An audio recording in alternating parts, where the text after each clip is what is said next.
actually, that Haim sponsored about 20 years ago to Israel, and can't believe I haven't been back since, but it's great to be back. So I'm going to tell you about two stories that we actually published last year. So I apologize to those of you who have carefully read the papers, but that leaves out Haim, but the rest of you should be okay. But for those of you who have read the papers, I'm actually doing back-to-back talks with Dan Rubin, and Dan will then take you off into the unknown as to where we've gone since and where we're going now. So the people who've worked on this, I've had the luxury of fantastic students working with me. Brendan Murphy was a graduate student who did the work on the first part of the talk I'll tell you about, the balanced amplification.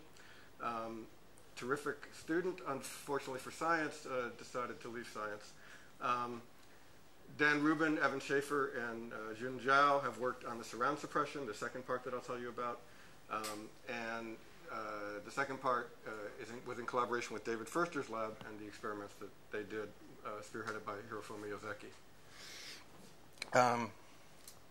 So let me just start with a little bit of background. And it's actually interesting. I wasn't anticipating Xiaoping's talk, where she indicated a very clear reason why you want to modulate the gain of neurons, which is that you want to bring out the salience of the oddballs. My own thinking has been on a different direction, but obviously both things are important. But another important cortical function, more of the ventral pathway than a dorsal pathway, is that our sense data arrives locally, but to perceive, our perception happens after we have knit these local sense data together into objects. So your V1 sees very localized contours, but what you perceive are shirts, pants, people, faces, hair, chairs. It's all been linked. The things that belong together have been linked together before you can perceive it. Similarly, right now, you feel the chair, you feel your shirt, you feel your pants, you feel somatosensory stimuli as objects.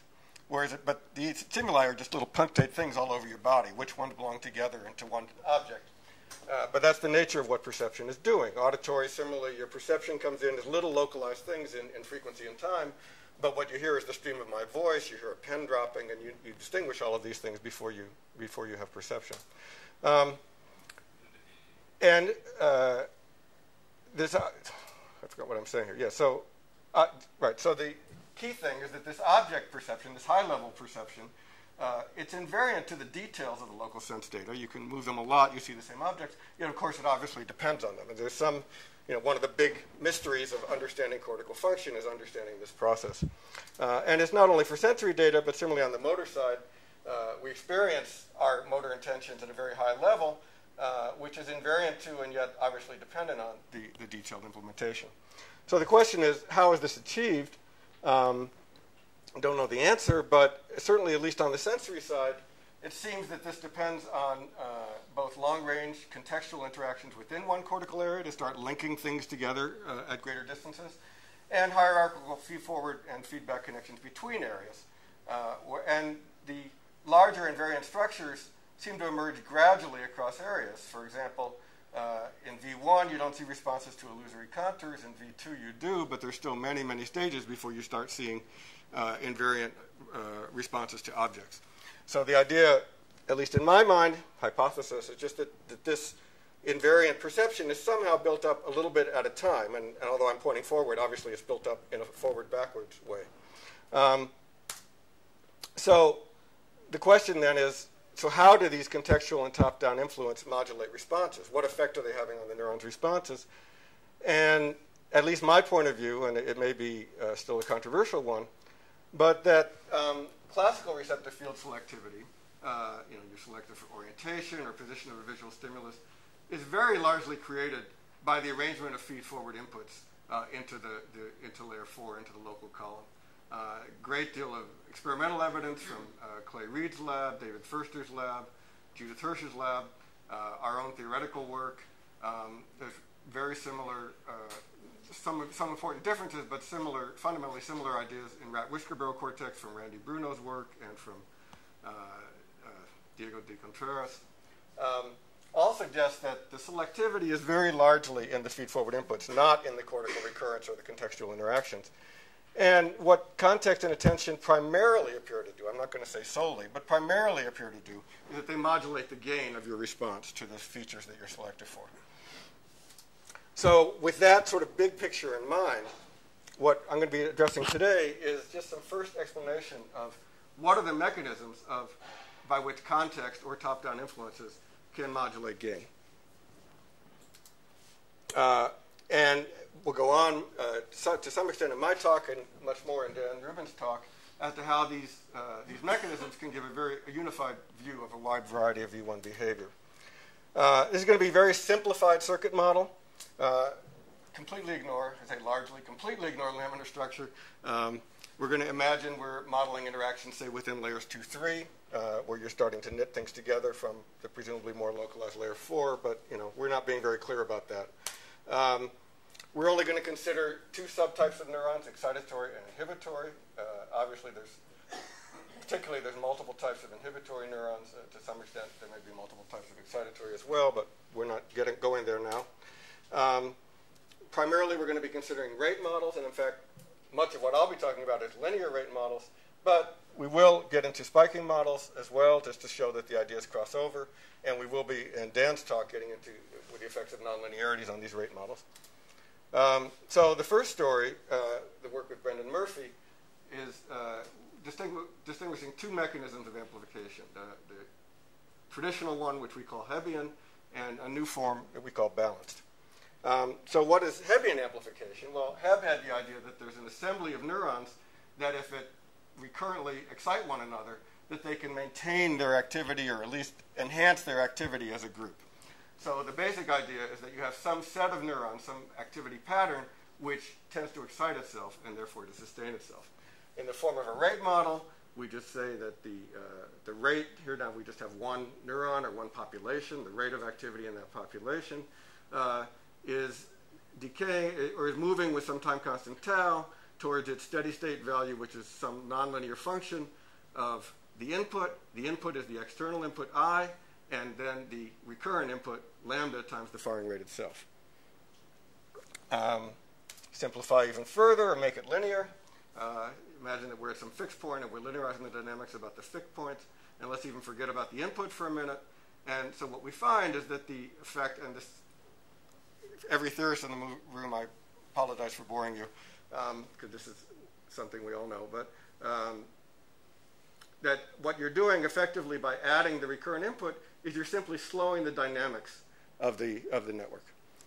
And this slowing of the dynamics is precisely what creates amplification of the response to an input, because if you think of a response to an input as, say you have a steady input, but think of it as a bunch of momentary inputs just added together, well, each momentary input, the response to it lasts longer. So when you have many momentary inputs, they add up to something bigger, and that's the amplification of response to an input. So for lambda less than 1, then you have a stable network, and so the decay of the activity is slowed, but you amplify your input. You're adding recurrent input to your external input. And of course, when lambda is greater than 1, then this linear model would be unstable, and this is typically the basis for attractors in some nonlinear model, where some pattern is exciting itself so much that it can sustain itself and becomes an attractor.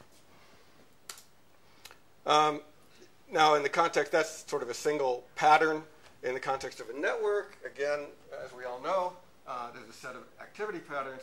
I'm just stating the obvious because there's going to be a parallel in the balance case. A set of activity patterns, which are the eigenvectors of the weight matrix, such that the set, there's a complete set. We can construct any activity pattern as the sum of these, and each one acts independently. Each one just excites or inhibits itself. The ones that excite themselves get enhanced relative to the input they receive. The ones that inhibit themselves and get slowed down. The ones that inhibit themselves get sped up in their dynamics and get suppressed relative to their input.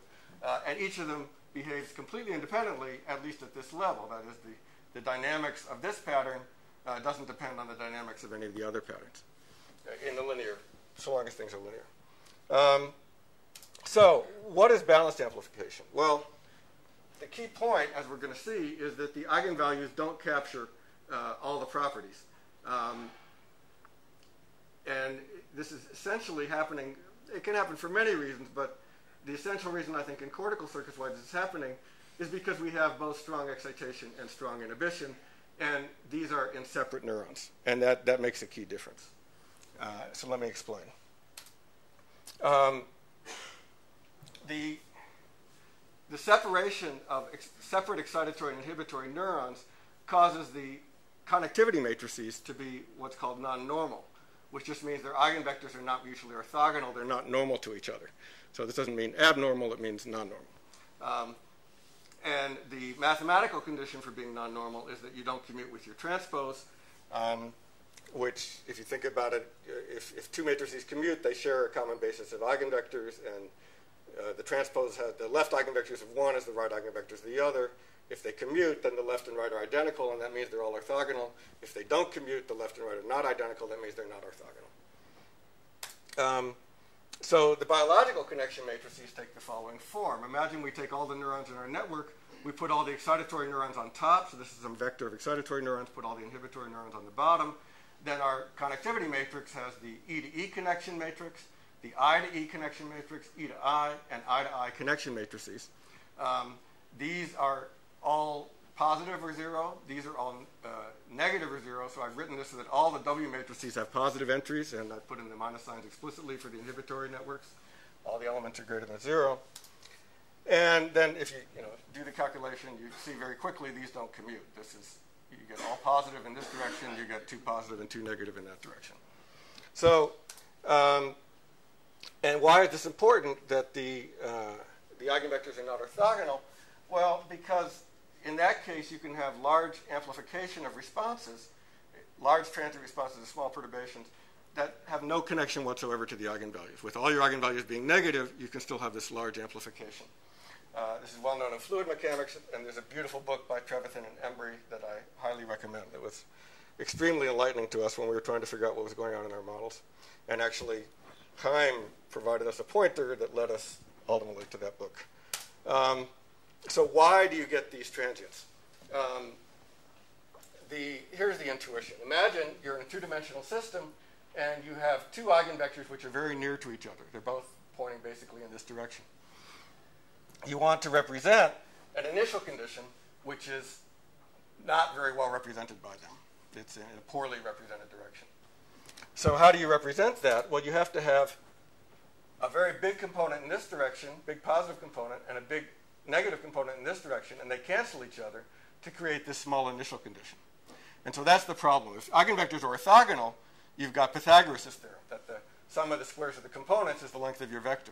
When they're not orthogonal, you don't have Pythagoras' theorem, and very big things add up to something small.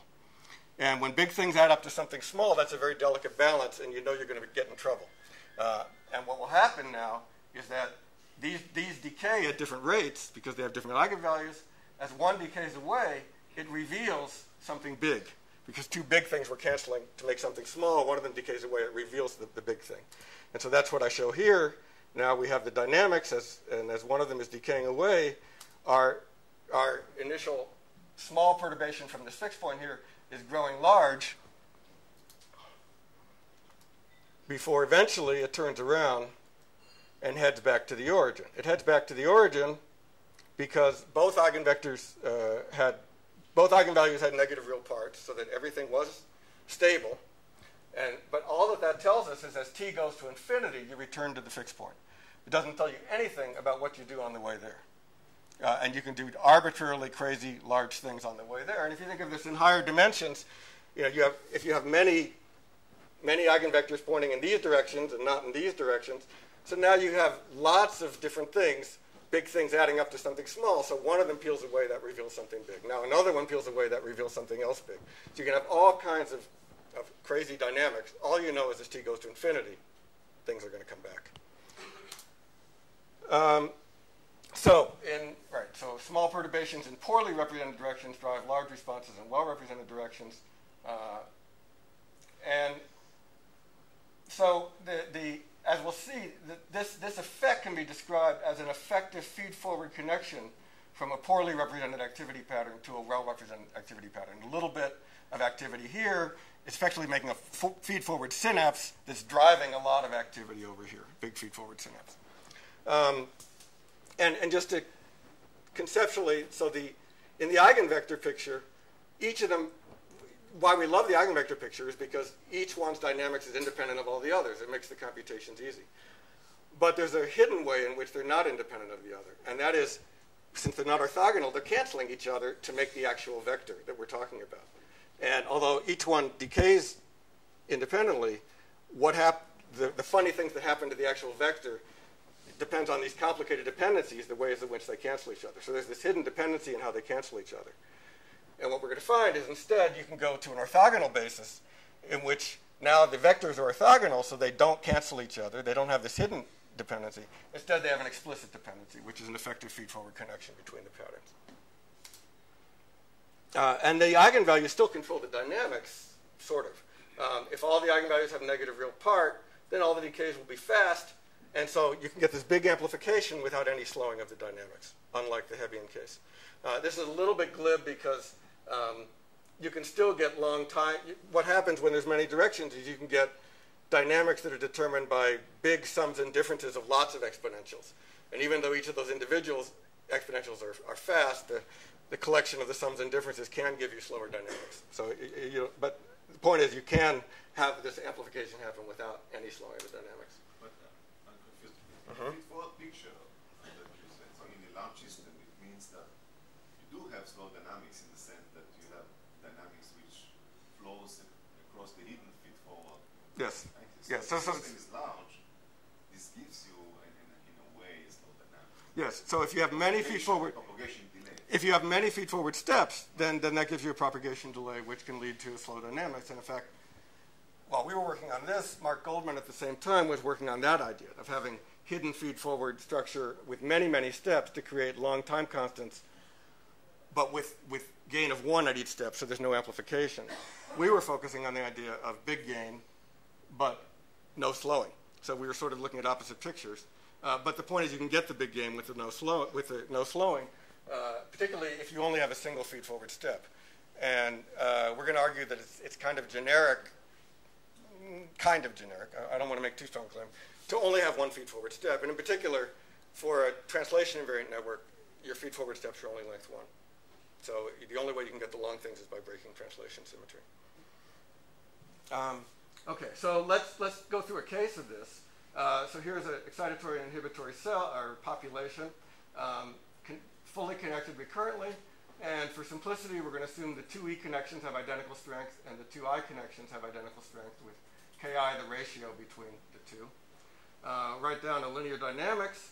And so the change in the key thing now is with these simplifications, both the excitatory cell's activity, Re, and the inhibitory cell's activity, Ri, receive the same input from the network. And so if we change variables to the sum of E and I and the difference of E and I, then what we find is that the difference of E and I, these two terms go away, and so you just get that the difference just decays. It's as if it's getting no input from the network. And the sum feeds back on itself with an eigenvalue which is negative if your inhibition, if Ki is bigger than 1, if your inhibition is stronger than excitation, then it feeds back on itself, it inhibits itself. But it receives a strong feed-forward connection from the difference. And here, this now has a plus sign. So basically, the difference between E and I is the eigenvalue, but the sum of E and I weights is the feed-forward weight. And so if you have strong excitation and strong inhibition, but the inhibition is dominant, then your eigenvalue can be small or negative, but your feed-forward weight will be big because it adds them rather than subtracting one from the other. Right. And so, although the network is fully recurrent, hidden in it is a very simple feed-forward network where the difference between E and I doesn't talk to itself at all and makes a strong feed-forward weight to the sum of E and I, which inhibits itself. And part of how you can have, why you can get the dynamics really fast is that although there's a little bit of slowing associated with the feed-forward weight, a negative eigenvalue here can speed you up again. And in fact, if you have another negative eigenvalue here, you can actually be faster than you would be with no connections, just the individual cell. So this is just to orient. We're used to thinking that the feed-forward input is the fast part, and then the stuff that happens later is the recurrent stuff. What this is saying is that recurrent stuff can amplify your response, and your response can be faster than it would have been if the networks were unconnected and it was only feed-forward response. It doesn't have to slow. Your amplification doesn't have to be any slower than your feed-forward response. And the lesson here in this, this model with the identical, the two E connections identical, the two I connection identical, is that small differences between E and I are driving large common responses of E and I. And this is the basic biological intuition to what's going on here. If you have strong excitation and inhibition, but they have to be balanced at the fixed point in the sense that whatever difference is between them is compatible with whatever your firing rate is at the fixed point. But now if you introduce a little bit of differential, say a little bit extra juice towards E, then the excitatory cells, because they're strongly connected to themselves, they want to start to take off, but because there's strong feedback inhibition, they're also pulling up the I with them. So small imbalances cause E and I both to go up. And small imbalances towards I cause E and I both to go down. And so that's the basic intuition, is that small imbalances are being amplified into big common responses of excitation and inhibition. So to make this concrete now, let's compare Hebbian amplification and balanced amplification. We'll have the inhibitory weights be 1.1 times stronger than the excitatory weights. For various reasons, I have two different symbols for the external input to the E cell. But at any rate, we're going to give external input to the E cell and look at the response of the E cell. Now, of course, in this case, when the E cell goes up, it's typically dragging the I cell up with it. But we're just going to look at how did the E cell respond to its input. So first, if we give just a pulse input, so we just lift the firing rate of the neuron up to 1 and then just let it go with no input, in the absence of any recurrent connection, all the weights are 0, then you just have some exponential decay. This is in units of the time constant of that exponential decay. And now if I turn up the recurrent weights, say to where I get a 4-fold amplification, then what I'm doing is I'm just slowing down the dynamics over here so that the integral is 4 times bigger. Over here, what's happening is that when I let it go, again, with negative eigenvalues, our intuition is that you should monotonically decay back to the fixed point, but you don't. You get bigger before you get smaller. And that's what's going on here. I let it go, and it gets even bigger before it also pulls up the inhibition with it enough to pull it back down. And so this integral is also amplified by 4 times, but it hasn't spread out in time very much. And therefore, you haven't slowed down your dynamics. So if we now look at the response to a steady input, the response to the steady input is just the integral of this response. So, and in this case, the integral builds up slowly, and so what I'm showing you here now, here is the response without any recurrent connections. Here is the response with the recurrent connections, and this is the without recurrent scaled up, so you can compare their dynamics. And what you see is that you go up very slowly compared to the rate at which you go up without recurrence in the Hebbian case, whereas in this balanced case, it's almost at the same speed. You go up slightly slower because there's a feed-forward weight for these particular parameters. And now if we consider stronger and stronger amplification in the Hebbian case, so now everything is relative to whatever the max is 100%, but the maxes are getting bigger and bigger, 1, 3, 4, 10. You're getting slower and slower. In this case, you actually get slower for a while, and then as you amp it up even further, you get faster again. So you're getting more amplification, and you go right back to exactly on the same dynamics as the non-recurrence. And the reason is because as you amp up the W, the negative eigenvalue is getting bigger. What is the difference between F and D? Okay, so let me just show you. So what I'm doing is Ki is fixed at 1.1, and I'm amping up W. Okay, and W is different here than here, but I'm setting W here to give a certain amount of amplification, or setting the W here to give a certain amount of amplification. And I'm looking at what happens as I amp up W to get more and more amplification. And so what it's showing you is that, so the blue is where W is 0, with no recurrence. The green is right on top of it. Now I've got a 3-fold amplification.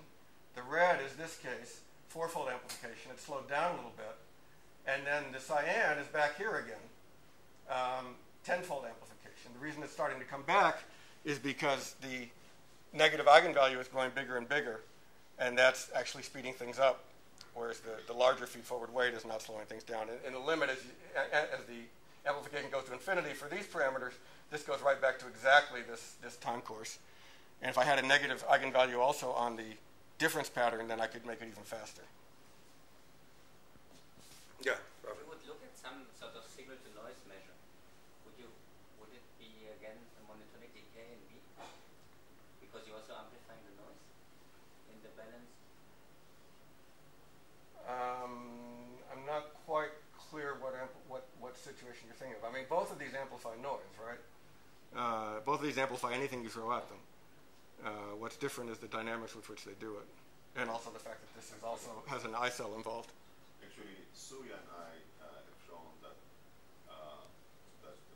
non-normal networks are better in selective amplification of the signal versus the noise relative to normal.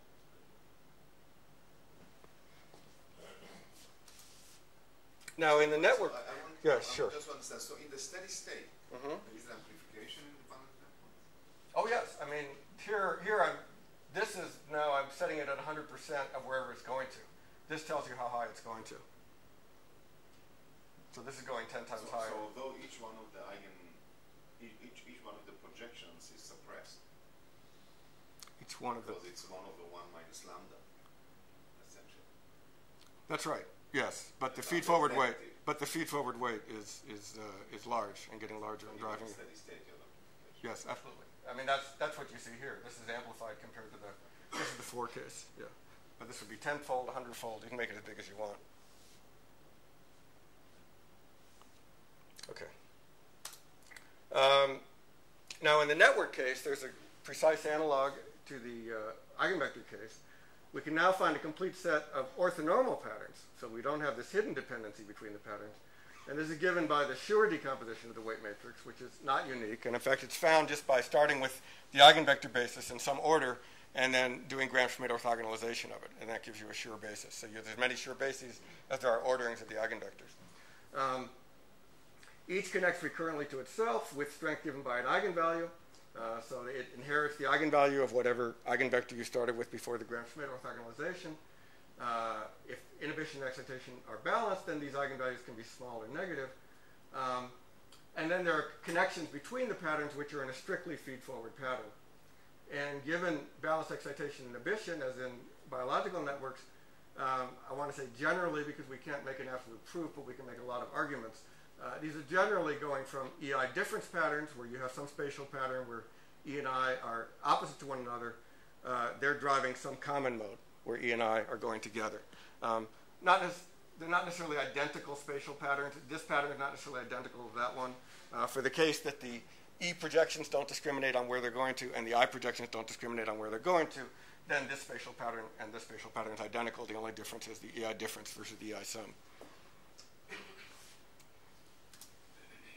And finally, if your individual weights are large, you have strong excitation balanced by strong inhibition, but the balance is such that your eigenvalues are small, then it will automatically be the case that you have large feed-forward weights. The reason for this is that the transformation to the Schur basis is a unitary transformation because it's to an orthogonal basis. Under a unitary transformation, the sum of the absolute squares of the matrix entries is conserved. In the Schur basis, that's the sum of the absolute squares of the eigenvalues plus the sum of the absolute squares of the feed-forward weights. If the eigenvalues are small, then the sum of the squares of the feed-forward weights has to roughly equal the sum of the squares of all of your original weights, so they have to be large if your original weights are large. So just to drive it home, the traditional picture, eigenvectors, separate patterns that each has its own dynamics, but they have this hidden dependency. Instead, we go to the Schur basis where we make the patterns orthogonal. The dependency becomes explicit. It's a strictly feed-forward set of connections. They still have the eigenvalues, which still control the dynamics. And if the network is balanced in sort of a very specific sense that all of these eigenvalues are relatively small, then even though you have a fully recurrent network, your dynamics are effectively feed-forward. And although this is all from a linear model point of view, this is characterizing the connectivity matrix. And so, the connectivity matrix says this pattern is strongly projecting to that pattern. So even when you put in the nonlinearities, you expect that this is going to be a useful way of looking at things. And I'll show you that in a minute. So an example that we applied in this paper, actually not a done example, it was the problem we were initially thinking about that led us to figure all that out, is the structure of spontaneous activity in an anesthetized cat visual cortex.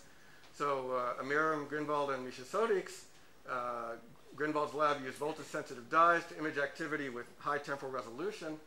It looks to me like the contrast on this is terrible, but anyhow, they would take frames, this is anesthetized cat visual cortex, yeah, it says that there. They would take frames of spontaneous activity. Well, so first of all, they would look at the response to, say, a vertical grading, and we'll call that an orientation map. It's the map of the activity to one particular orientation. Then they would take frames of spontaneous activity, and every so often, at least, they would pretty much resemble an orientation map. So they tried to quantify this, and the way they quantified it was they took the correlation coefficients between the response to a particular orientation and the spontaneous activity, and they looked at the distribution of those correlation coefficients, and that distribution is shown in red. You get some distribution which is centered at 0, but has some width, standard deviation of about 0.2. And then they considered a control pattern, which was just a mirror reflected map. So it had all the same spatial frequency structure of real maps, but it just wasn't a real map. And what they found was that the width of the distribution was only about half as big. Now, as you move toward a correlation coefficient of 1, that means you resemble this response to a vertical grading. Toward -1, you're just the opposite of this, so you look like the response to a horizontal grading. So in either direction, you're looking like an orientation map. But in the middle, obviously, you're not. So the idea then is that the spontaneous input equally drives all patterns, or at least maybe it's colored by spatial frequency, but any pattern with a given frequency content receives equal drive, and the cortical circuitry is selectively amplifying the real map patterns compared to a control pattern. Heim's lab, in a paper, Goldberg et al., analyzed how this could happen, and they looked at a rate model with Mexican hat connectivity to create a positive eigenvalue, and they could replicate the correlation coefficient distribution if they had both amplification and dynamical slowing about 2 times. Also explored the low-dimensional attractor regime, and they pointed out that if you're in a low-dimensional space, you would expect bimodal distribution with the peaks at plus or minus 1. Most of the time, you're looking like an orientation map. To have the peak at 0, you have to be in a fairly high-dimensional space. I think you guys estimated about 20-dimensional or higher, so that at least the low-dimensional attractor regime was ruled out. It's either some kind of high-dimensional attractor or it's you're just filtering the input. We weren't completely happy with that story because, for us at least, much data argues against there being a Mexican hat. In layers 2 through 4, excitation inhibition seem to have the same tuning. And actually, this is post hoc, because we didn't start out with this worry, but post hoc, in our preliminary analysis, we don't see much temporal difference in the fluctuations of the real map versus the control maps. But that's a bit of a complicated story. It's not definitive by any means yet. You make a map with the same spatiotemporal frequency content, but which is has no projection onto any of the orientation maps. So we really set out to say, could the data be explained if we had co-tuned but balanced excitation inhibition? And we found that it could, and then figuring out why was the whole story I just told you. So let me just show you how the model works. So we form just a periodic orientation map.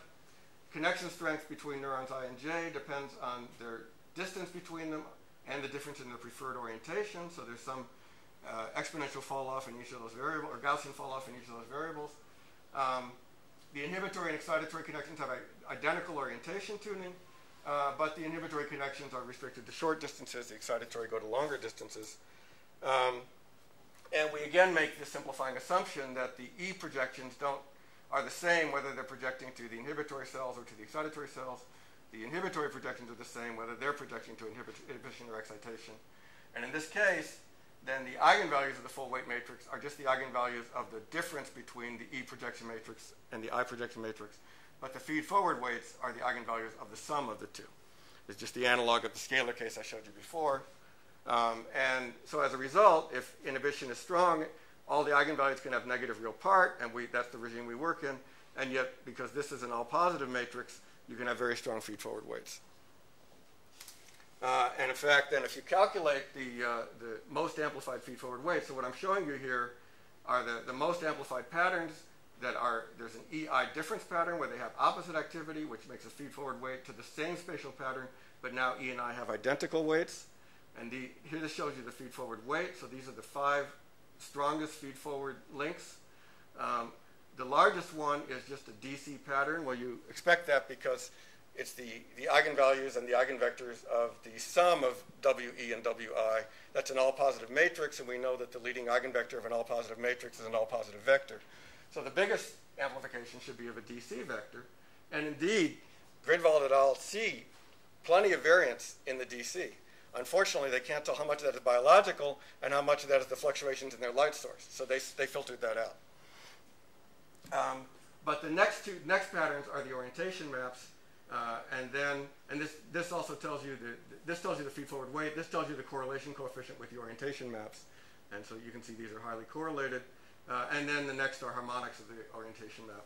And this just shows you the dynamics of each pattern. If you start with this difference pattern, what happens to the length of the vector. And they're actually getting faster because they have increasing negative eigenvalues associated with them. They're getting smaller but faster as you go down. And so what is tau? What are the units? You know, this is one time constant of the neurons, of the individual cells. So here So it's 80 milliseconds would be time constant of the neuron. no, because the 80 milliseconds. So that we think is just the correlations of the inputs. The inputs have temporal correlation. So I'll show you that in a minute in the spiking network. Yeah. The spontaneous input. That's right. The spontaneous input has, because the LGN has temporal correlations, even in the spontaneous activity. So the basic idea, again, the spontaneous inputs are correlated noise. They activate both the sum and the difference patterns indiscriminately, but when they hit the difference patterns, that leads to big responses in the sum, and that's the amplification that they're observing. So does this predict individual orientation preference maps or the whole? Well, again, so these two patterns are equal, and mixtures. So you get arbitrary mixtures of those two patterns, and those give you all the different orientation maps.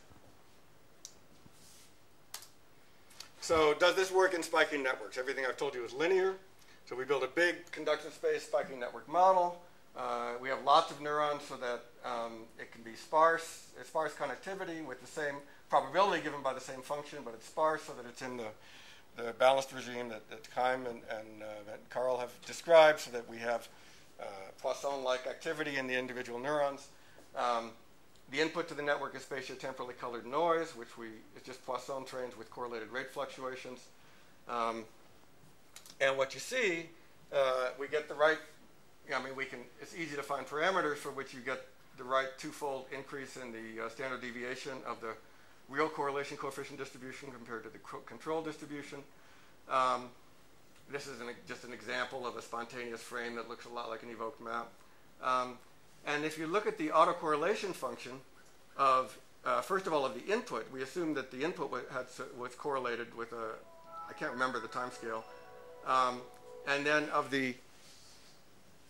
look at the whole network. So we take the projection of the spontaneous onto this evoked map. You get a time series of correlation coefficients, and then we look at the autocorrelation of that time series. And what you find is it's basically identical to the input. There's been no slowing compared to the input. And in fact, it's sitting somewhere between filtering of if you filter the input with an exponential, you get the blue with the time constant of the neurons, which I think we had to, we actually computed what that was dynamically because of the conductance. Or if you filter with an alpha function, and basically the dynamics slide between an alpha function and just a pure exponential, and you pretty much sandwich where the real data is. So you're in the spiking network, you're getting exactly the same effects. And okay, I have to rush. And just to say that we looked at the cross-correlation between the difference in the sum of matched pairs or of unmatched pairs. These are the controls down here. And indeed, you see that the dynamics underlying this is that the difference is driving the sum with a little bit of time lag, just as in the spiking model, just as in the rectified linear model, and you don't see any spurious between sum and difference that aren't matched. So the idea is that this gives you an amplifier with knobs. Yeah. So this works great in orientation domain, where you can easily subtly balance EDE, IDE, and II because you have translation invariant weights.